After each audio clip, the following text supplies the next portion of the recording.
Hey, it's Jeff Brown over at the YouTube, and I've got a lot of stories to tell. I've got stories that are weird, true, sometimes ridiculous, but I think they're stories you're going to like. Today I want to tell you a story about the time my grandmother saved me from a cow. I was probably about 11 or 12 at the time. My mom had taken me out to grandma's little farm she had, me and my brother. And I'll tell you about my grandma. Every time we got taken out there, every time we went to grandma's house, she had some work for us to do. I mean, that's just the way she was. If she knew you were coming over, she had some kind of plan. She'd have us out there mowing or weeding or baling, just all kinds of stuff. And this particular day was really no different. She had this big fenced-in field behind her house, and it had about 4 or 5 cows in it. And my grandma would explain that there were certain weeds out in the field that if the cows ate them, they were going to get sick. So it was a never-ending job for us to be out in this field weeding. My grandma would give us both a hoe, my brother and I, and out we'd go, the two of us and then grandma.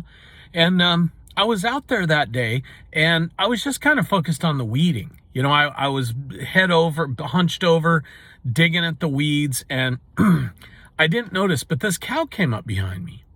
And all it did was reach its nose under my back end and just flip me up in the air. And I'm talking, I was airborne, where literally my legs went over my head, and I came down with a thud, you know.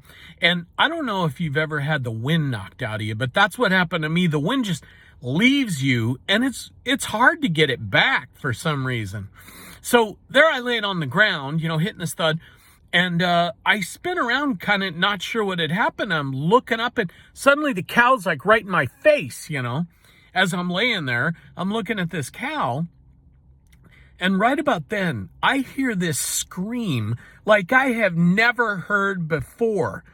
And I look past the cow, and here is my sweet little old grandma with this hoe over her head, screaming at the top of her lungs, running at full speed towards the cow and me. And she's, orthopedic shoes and everything. She is screaming like a nut.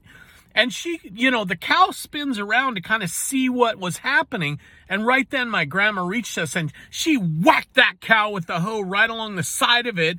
And I look at the cow and the cow looks at me, and it, like in a second, this cow jumped over me and was gone, you know.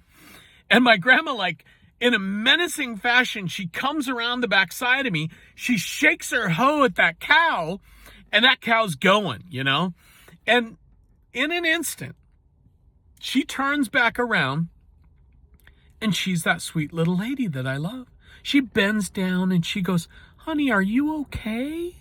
You know, and I'm still beat up. I'm still trying to catch my breath. You know, I'm kind of a little tear in my eye, maybe, you know. I look at her, you know, and grandma kind of grabs me and, you know, pulls me up and gets me to my feet. By now, my brother's seen the cow is gone, so he's coming over to see what's going on. The three of us standing there, and grandma kind of starts motioning me towards the house, you know, and we head that direction. But she's standing back there, you know, watching that cow in case he wants any more, which he does not want any more, because I'm looking back at the cow too. This cow is as far away in the back corner of the field, as far away from grandma as it can possibly get. And not only that, but the other 4 or 5 cows have also went. They're back in that corner, and they're all looking wild in the direction of my grandmother as we walk out of the field, you know. So grandma gets us inside the house, you know, and I think she grabbed a warm washcloth or something, and you know, she washed me up, and I had some scratches and bruises, and you know, I was pretty beat up from flying through the air like that. And you know, and that's pretty much my story, you know. But I'll tell you something about that whole story is that day, the way I looked at my grandmother was changed forever, because there was more to this woman than just a cookie bacon sweet old lady. I mean, my grandma had some spirit in her, and you do not want to mess with grandma. So anyway, that's my story. I got a lot more stories. I got stories about dogs and refrigerators and fires, all kinds of stuff. And I really think you're going to like them. Just subscribe to my channel. And, I'll tell you more stories. And listen, thanks for listening today to my story. God bless you, and you have a great day. And listen, I'll be talking to you soon.